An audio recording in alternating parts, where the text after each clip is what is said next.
Hello everyone, स्वागत है आपका ज्योग्राफी कैंपस चैनल में। आज हम डिस्कस करने जा रहे हैं प्लेट टेक्टोनिक्स। हिंदी में से प्लेट विवर्तनिक का सिद्धांत कहते हैं। प्लेट क्या होती हैं? These are solid cell of rocks. हमारी जो अर्थ है वो पूरी जो उसका जो क्रस्ट है वो कुछ सॉलिड रॉक्स का बना हुआ है। इधर देखिए आप, ये जो हमारी अर्थ है, ये जो इसकी बाहर की लेयर है इसे हम कहते हैं क्रस्ट। ये जो क्रस्ट है ये कुछ लेयर्स में जो ऊपर वाला है बटा हुआ है। ये जो सॉलिड रॉक्स की जो अलग अलग ब्लॉक्स में बटा हुआ है, इन्हीं ब्लॉक्स को हम प्लेट्स कहते हैं। सबसे पहले प्लेट शब्द का इस्तेमाल विल्सन टूजो ने 1965 में किया था। इसके बाद मॉर्गन ने 1967 में प्लेट टेक्टोनिक्स की थ्योरी दी थी। इनके साथ दो जने और थे जिनके साथ मिलकर इन्होंने थ्योरी दी थी। इसके बाद और भी स्कॉलर्स आए हैं जिन्होंने प्लेट टेक्टोनिक्स के बारे में थ्योरी दी है। पर हमारा जो स्टार्टिंग है या जो प्लेट टेक्टोनिक्स का जो बेसिक क्रक्स है वो यहाँ से स्टार्ट होता है मॉर्गन की थ्योरी से। इसलिए हमारी जो स्टडी है हम यहाँ तक सीमित रखेंगे। ये जो पूरी अर्थ है इसके ऊपर 20 प्लेट्स हैं, जिसमें से 7 मेजर प्लेट्स हैं और बाकी छोटी प्लेटें हैं। ये जो 7 मेजर प्लेट्स हैं ये कौन कौन सी हैं, ये आपके लिए एक छोटा सा मैप बनाया। देखिए इसमें इधर है कि पैसिफिक, ये जो पैसिफिक ओशन है इधर भी है और इधर भी है। दो साइड कैसे हो सकता है? ये हमारी जो पृथ्वी है वो गोल है। जब हम इसको पीछे से खोलेंगे, इस तरह से हमने गोल थी, इस तरह से इसको खोल दिया तो ये इस तरह से पूरी पृथ्वी फ्लैट सरफेस पे आ गई। तो ये जो इस तरफ पैसिफिक है इसको राउंड से मिला देंगे तो उधर से पैसिफिक आ जाएगा। तो पैसिफिक प्लेट एक, दूसरी नॉर्थ अमेरिका, तीसरी साउथ अमेरिका, चौथी अफ्रीका, पांचवी यूरेशिया, छठी इंडिया और ऑस्ट्रेलिया मिलकर के बनती है इंडो ऑस्ट्रेलिया, और सातवीं है एंटार्क्टिका। तो ये 7 जो है मेजर प्लेट्स हैं। तो क्लियर है, प्लेट टेक्टोनिक्स की 7 मेजर प्लेट्स हैं। अब ये थ्योरी का बेसिक क्रक्स क्या है? ये थ्योरी ये कहती है कि ये जितने भी 7 मेजर प्लेट्स हैं और इसके अलावा जो छोटी प्लेट्स हैं वो सभी जो प्लेट्स हैं पृथ्वी पर चलायमान है, स्थिर नहीं है, ये चल रही है। लगभग जब से पृथ्वी का निर्माण हुआ है ये सारी प्लेट्स तब से मूव कर रही हैं। इस थ्योरी को समझने के लिए उससे पहले हम एक कुछ वर्ड्स हैं जिनको समझते हैं। ये इधर मैंने लिस्ट बनाई है, इधर देखिए, पैंजिया, पैंथालासा। पहले इसको समझते हैं। एक वेगनर महोदय थे जिन्होंने अपना कॉन्टिनेंटल ड्रिफ्ट थ्योरी दिया था। उसमें उन्होंने ये बताया था कि लगभग 20 करोड़ साल पहले कार्बोनिफेरस युग था। वो जो कार्बोनिफेरस युग था उस युग में जो जितने भी ये महाद्वीप हैं ये सभी महाद्वीप इकट्ठे थे। जितने भी ये महाद्वीप हैं ये सभी महाद्वीप एक साथ थे। ये जो अर्थ है 20 करोड़ साल पहले कुछ इस तरह से दिखाई देती थी। ये सभी महाद्वीप इकट्ठे थे और एक विशाल महाद्वीप था इसके ऊपर, जिसका नाम वेगनर महोदय ने पैंजिया बताया है। ये था पैंजिया, और इसके चारों तरफ एक विशाल महासागर था जिसका नाम था पैंथालासा, और इस साइड में है जो ये है पैंथालासा। क्लियर है? तो 20 करोड़ साल पहले क्या हुआ कि इन्हीं गतिविधियों के कारण ये जो महाद्वीप इकट्ठे थे ये अलग अलग होना शुरू हो गए।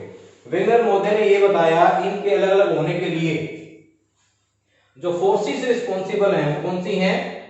एक तो सूर्य और चंद्रमा की गुरुत्वाकर्षण शक्ति, दूसरी पृथ्वी का ध्रुवीय बल।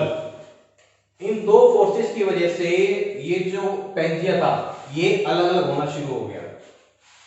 सूर्य चंद्रमा की गुरुत्वाकर्षण शक्ति की वजह से इनमें से कुछ ब्लॉक्स टूट करके पश्चिम की तरफ जाने लगे, और जो ध्रुवीय बल था पृथ्वी का उसकी वजह से पृथ्वी के केंद्र की तरफ इनकी मूवमेंट स्टार्ट हुई, और इस तरह से ये मूव करते करते आज प्रेजेंट की सिचुएशन में इस तरह से दिखाई देते हैं। ये बताया था वेगनर महोदय ने पैंजिया और पैंथालासा के थ्रू। और ये जो हमारा प्लेट टेक्टोनिक्स की थ्योरी है, ये प्लेट टेक्टोनिक्स की थ्योरी वेगनर महोदय के सिद्धांत की ही मॉडिफिकेशन है कि ये जो सारी प्लेट्स हैं ये सभी मूव कर रही हैं। वेगनर महोदय ने तो ये बताया था कि सिर्फ महाद्वीप चल रहे हैं, लेकिन ये थ्योरी कहती है कि महाद्वीप और महासागर दोनों ही मूव कर रहे हैं। क्लियर है ना? अगला पॉइंट हमारा एक सबडक्शन जोन। सबडक्शन जोन क्या है?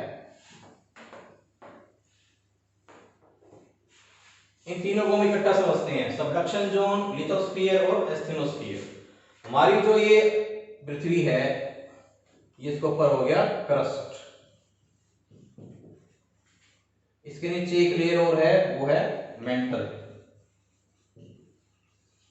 और सेंटर में है कोर। इस तरह से ये हमारी पृथ्वी की आंतरिक संरचना है। ये जो सबसे ऊपर वाली लेयर है क्रस्ट,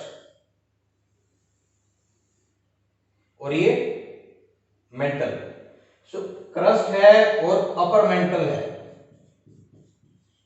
क्रस्ट और अपर मेंटल ये दोनों मिलकर के बनाते हैं लिथोस्फीयर, हिंदी में स्थल मंडल। ये दोनों मिलकर के क्या क्रिएट करते हैं? लिथोस्फीयर। और उसके नीचे जो रह गया ये लोअर मेंटल, लोअर मेंटल, इसको हम कहते हैं एस्थेनोस्फीयर, हिंदी में दुर्बलता मंडल। ये जो लिथोस्फीयर है इस एस्थेनोस्फीयर के ऊपर मूव कर रहा है। जैसे हम पृथ्वी के अंदर जाते हैं वैसे वैसे जो टेम्परेचर है वो बढ़ता रहता है। जैसे अंदर जाएंगे टेम्परेचर बढ़ता जाएगा, और काफी अंदर जाने पर तापमान काफी ज्यादा हो जाता है, जिसकी वजह से जो चट्टानें हैं अंदर की वो पिघल जाती है। इसका जो एग्जांपल है वो है वोल्केनो, ज्वालामुखी। जब ये ज्वालामुखी फटता है तो अंदर से लावा बाहर आता है, जिससे हमें पता चलता है कि अंदर पृथ्वी में कोई एक ऐसी लेयर है जो पिघली हुई अवस्था में। तो ये कब होगी? जब अंदर का तापमान ज्यादा होगा। क्लियर है? तो जैसे जैसे अंदर जाएंगे वैसे वैसे तापमान बढ़ता रहेगा। जैसे हम अंदर जाते हैं, अब दो प्लेट्स हैं, उनमें से एक प्लेट जब नीचे की तरफ चली जाती है, जब वो एक प्लेट नीचे की तरफ चली गई तो क्या हुआ? वो नीचे जाकर के इसे यहाँ पे हीट ज्यादा मिली और ये चट्टान यहाँ पर आकर के पिघलनी शुरू हो गई। ये चट्टान जहां पर आकर के पिघलनी शुरू हो जाती है उस एरिया को हम कहते हैं सबडक्शन जोन। ये है हमारा सबडक्शन जोन, जहां पे नीचे आकर के चट्टानें पिघलनी शुरू होती हैं। जो लोअर मेंटल और अपर मेंटल की जो बाउंड्री है उस एरिया को हम कहते हैं यहाँ पर सबडक्शन जोन, हिंदी में प्रवेष्टन क्षेत्र। क्लियर है? सबडक्शन जोन, लिथोस्फीयर और एस्थेनोस्फीयर। अब इसके आगे है कन्वेक्शनल करंट। अब इसको समझिए, कन्वेक्शनल करंट क्या है? पृथ्वी के अंदर हीट है, अभी हमने देखा, थोड़ा सा इसको समझने की कोशिश करते हैं। पृथ्वी के अंदर हीट है, गर्मी है। ये पृथ्वी के अंदर हीट क्यों है?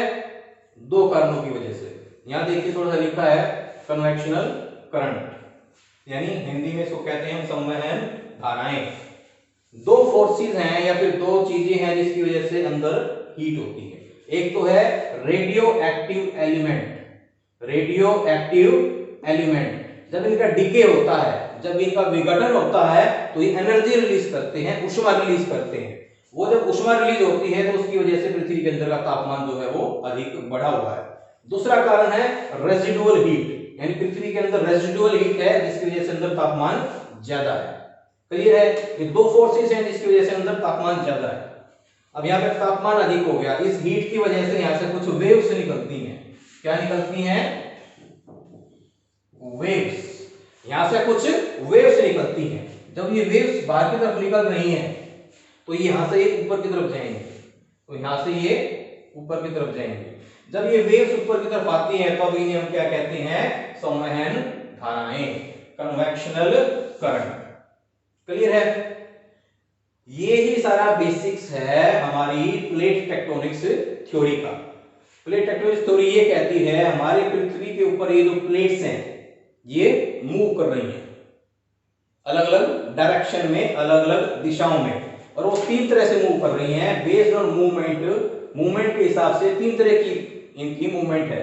पहली कन्वर्जेंट, एक दूसरे की तरफ आती हैं, मिलती हैं। दूसरा डाइवर्जेंट, एक दूसरे से अलग जा रही हैं। और तीसरा ट्रांसफॉर्म, ना तो एक दूसरे की तरफ आ रही हैं, ना एक दूसरे से अलग जा रही हैं, बल्कि एक दूसरे के पास से सरक जाती हैं क्षैतिज दिशा में, एक दूसरे के पास से सरक जाती हैं। उसे हम कहते हैं ट्रांसफॉर्म प्लेट बाउंड्री। क्लियर है? ये जो तीनों की मूवमेंट है वो तीनों मूवमेंट बेस्ड है कन्वेक्शनल करंट के बेस पे, और ये जो सारी चीजें हैं उन चीजों के ऊपर। तो ये बेसिक्स है इन सारी चीजों को समझने के लिए। ये आपको समझ में आ गया होगा। अब हम चलते हैं अपने इन तीन तरह की मूवमेंट्स के ऊपर।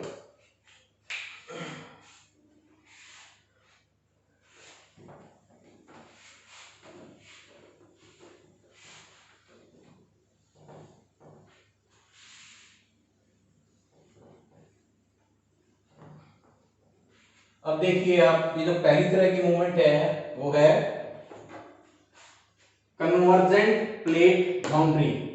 कन्वर्जेंट प्लेट बाउंड्री हिंदी में कहते हैं इसे अभिसारी सीमा। हिंदी में क्या कहेंगे हम इसे? अभिसारी सीमा। अब इस चीज को समझिए, इसमें क्या है कि प्लेट एक दूसरे की तरफ आती चलती हैं। इसमें प्लेटें एक दूसरे की तरफ चलती हैं। कैसे?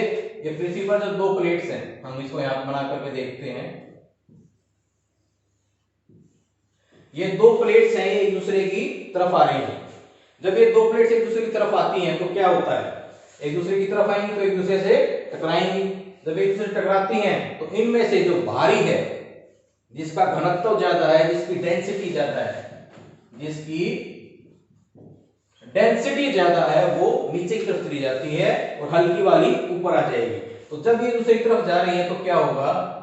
एक इनमें से नीचे की तरफ चली जाएगी जो भारी वाली है, और जो दूसरी आ रही थी वो ऊपर की तरफ चली जाएगी, इस तरह से। तो ये इनका सिस्टम चलता है। एक भारी वाली नीचे चली गई, हल्की वाली इसके ऊपर आ गई। जब ये यहां से नीचे गई तो नीचे क्या हुआ? हीट ज्यादा थी, तो उसी तरह जब ये नीचे जाएगी तो वो नीचे जाकर के पिघलना शुरू हो जाएगी। एक एग्जांपल है वाटर, पानी का। जब पानी ठंडा होता है, तापमान 0 डिग्री से कम जाता है तो पानी क्या है? जम जाता है, ठीक है। और जब तापमान 100 डिग्री से ऊपर चला जाएगा तो पानी गैस के रूप में परिवर्तित हो जाता है।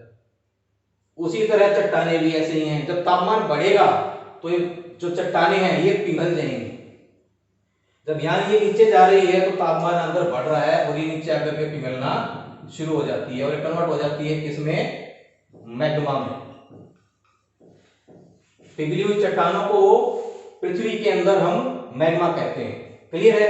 ये फिर मैग्मा में कन्वर्ट हो जाती है।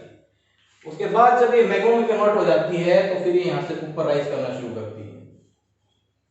ऊपर राइज करेगी और इसे आके ब्रेक करेगी और यहां से ये बाहर निकल जाएगी। क्लियर है? और यहां पे आके फिर ये माउंटेन्स का निर्माण करेंगे, जिसे हम ज्वालामुखी पहाड़ के नाम से भी जान सकते हैं। क्लियर है? ये सारा प्रोसेस है जब दो प्लेट्स एक दूसरे की तरफ आती हैं। तो इसमें हम इसको डिस्ट्रक्टिव प्लेट्स भी कहते हैं। डिस्ट्रक्टिव यानी विनाशकारी प्लेट भी कहते हैं। क्यों? जब दो प्लेट्स एक दूसरे की तरफ आ रही हैं तो एक नीचे चली गई, इसमें प्लेट का विनाश हो गया, डिस्ट्रक्शन हो गई, इसलिए ये डिस्ट्रक्टिव प्लेट भी कहलाती है। ये मूवमेंट जो है तीन तरह की होती है।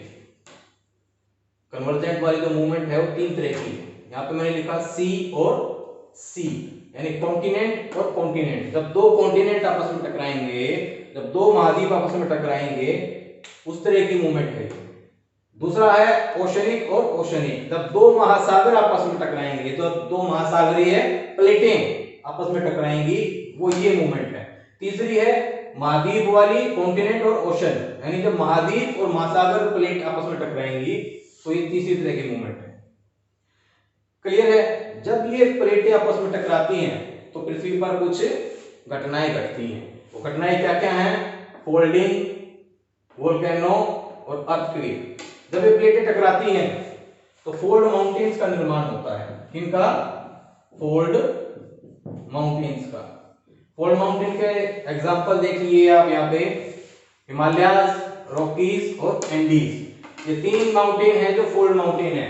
जब ये प्लेट एक दूसरे की तरफ आई थी तब इन माउंटेन्स का निर्माण हुआ था। इसको हम एक डायग्राम की सहायता से समझने की कोशिश करते हैं। फोल्ड माउंटेन,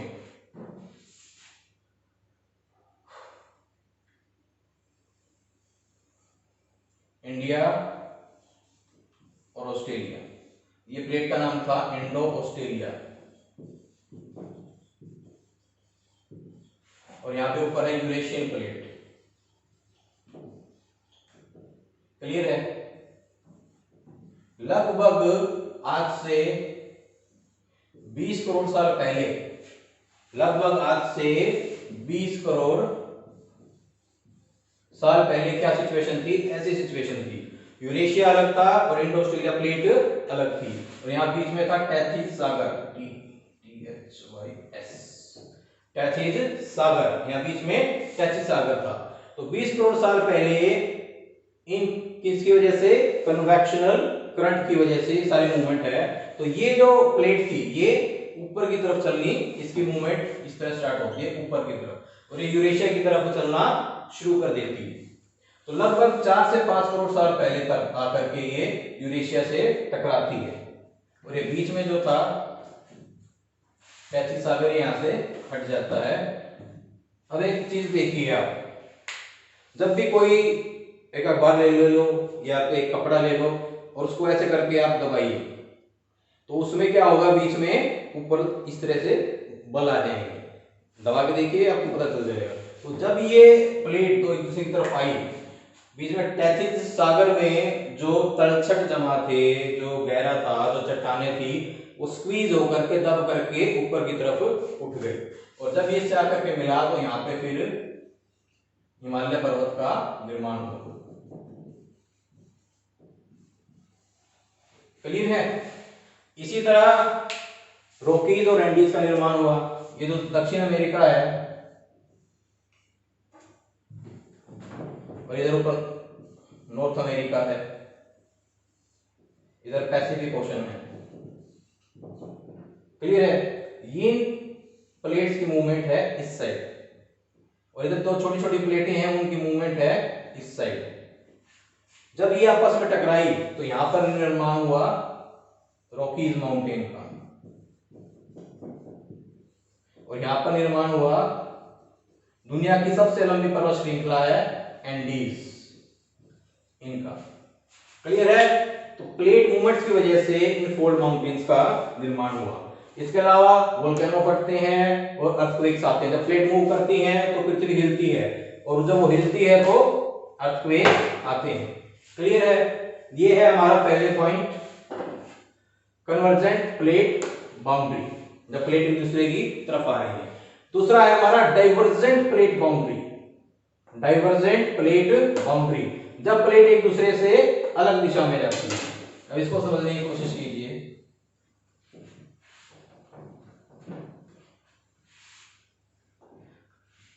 अब यहां पे क्या है? दो प्लेट्स हैं, ये एक दूसरे से दूर जा रही है। क्लियर है? यहां पे थोड़ा देखिए जो लिखा है, प्लेट विपरीत दिशा में चलती हैं और परपटी का निर्माण होता है। परपटी यानी क्रस्ट। अभी जब अलग अलग दिशा में चल रही है तो परपटी का निर्माण होता है। वो कैसे होता है? क्रस्ट का निर्माण कैसे होगा? यहां से अंदर से जो मैग्मा है वो ऊपर आएगा, और ये और दूर जाएंगे तो मैग्मा बाहर आ जाएगा, और बाहर आकर के मैग्मा बाहर इकट्ठा हो जाएगा। अब बाहर आकर के एनवायरनमेंट जो है वो ठंडा है, जिसकी वजह से ये जो लावा मैग्मा बाहर आया था, बाहर आकर के जम गया, और इसने यहाँ पे क्या कर दिया? Formation of new crust. अब ये नई क्रस्ट का निर्माण हो गया। क्लियर है? इसको हम समझते हैं, हमारे जो पृथ्वी पर एक इसका उदाहरण है मिड अटलांटिक रिज, जो अटलांटिक ओशन है उसके बीच में है। ये दक्षिण अमेरिका है, ये हमारा नॉर्थ अमेरिका है, इधर आपका अफ्रीका हो गया,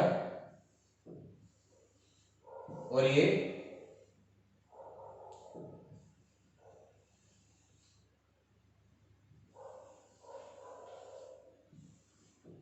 यूरेशिया हो गया अफ्रीका।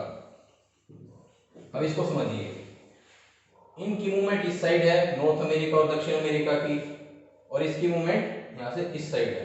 तो यहां पे एक एस टाइप में अब ये मूवमेंट हो रही है इधर से इस साइड और इधर से इस साइड। तो अंदर से लावा बाहर आया और उसने आकर के इसका निर्माण कर दिया। इसका नाम रखा गया फिर मिड अटलांटिक रिज। ये जो मिड अटलांटिक रिज है, ये इसकी फॉर्मेशन हुई है डाइवर्जेंट प्लेट बाउंड्री की वजह से। क्लियर है? अब ये जो एस टाइप की जो शेप बन गई, इसका फॉर्मेशन, ये सारा प्रोसेस क्यों हो रहा है? ये हो रहा है कन्वेक्शनल संवहन धाराओं की वजह से, कन्वेक्शनल करंट। कैसे? जैसा कि थोड़ी देर पहले बताया था मैंने, पृथ्वी के अंदर संवहन धाराएं ऊपर की तरफ आती हैं। क्लियर है? जब ऊपर की तरफ आएंगी तो इस क्रस्ट के ऊपर प्रेशर डालेंगी और इसको तोड़ देंगी, और इधर से ये फिर ये इस साइड चलना शुरू हो जाएंगे। जब ये इस साइड जा रही हैं तो इसी तरह की करंट कहीं से और ऊपर जा रही थी और वो इधर आना शुरू हो गई। अब ये इधर आके आपस में टकराएंगी और ये नीचे चली जाएंगी, और फिर वापस जाके नीचे एस्टेनोस्फीयर के पास फिर से मोल्टन स्टेज में मैग्मा के रूप में एकत्रित हो जाएंगी। तो ये सारा प्रोसेस है कि यहां से प्लेट जो है ये डाइवर्जेंट बाउंड्री हो गई,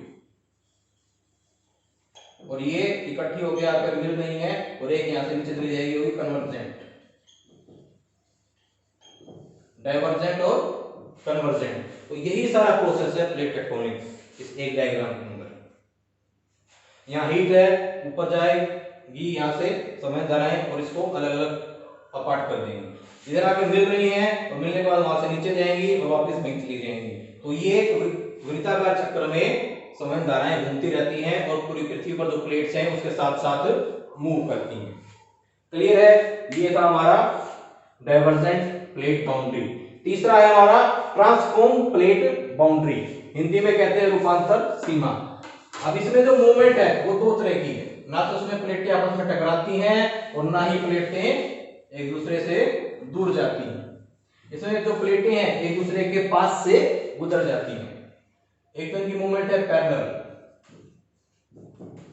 और दूसरी है अपोजिट। पैरेलल में तो ये दोनों एक ही दिशा में जा रही हैं, ना तो टकरा रही हैं ना अलग हो रही हैं, और अपोजिट में एक उधर जा रही है और एक उधर जा रही है। तो ये दो तरह की मूवमेंट है, इसलिए हम इन्हें कंजर्वेटिव टाइप ऑफ प्लेट्स भी कहते हैं।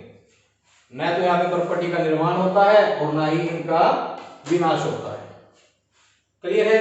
ये थी हमारी प्लेट टेक्टोनिक्स की थ्योरी।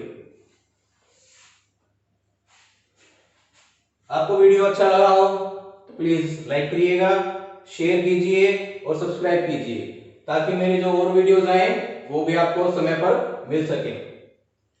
Thank you.